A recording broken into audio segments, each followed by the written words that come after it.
ఇక్కడ మా అక్కలు మా ఆడబిడ్డలు ఉన్నారు.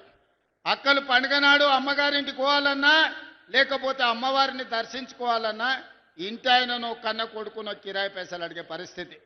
అందుకే మా ఆడబిడ్డల అమ్మవారిని దర్శించుకోవాలన్నా లేకపోతే అమ్మను పోయి చూడాలన్నా ఆర్టీసీ బస్సులో ఇవాళ ఉచిత ప్రయాణం ఇచ్చినాం. 8,000 కోట్ల రూపాయలు ఉచిత ప్రయాణం కోసం ఖర్చు పెట్టినాం.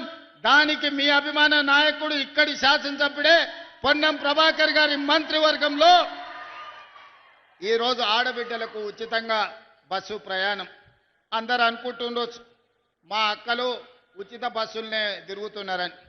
ఉచిత బస్సులో తిరగడం కాదు, మా అక్కలకు 1000 బస్సుల యజమానులను చేసినాం.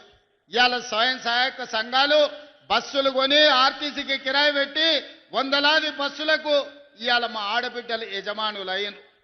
అదాని అంబానీలు ఉత్పత్తి చేసే సోలార్ పవర్ ప్లాంట్లు ఈరోజు మా ఆడబిడ్డలకు ఇచ్చినాం.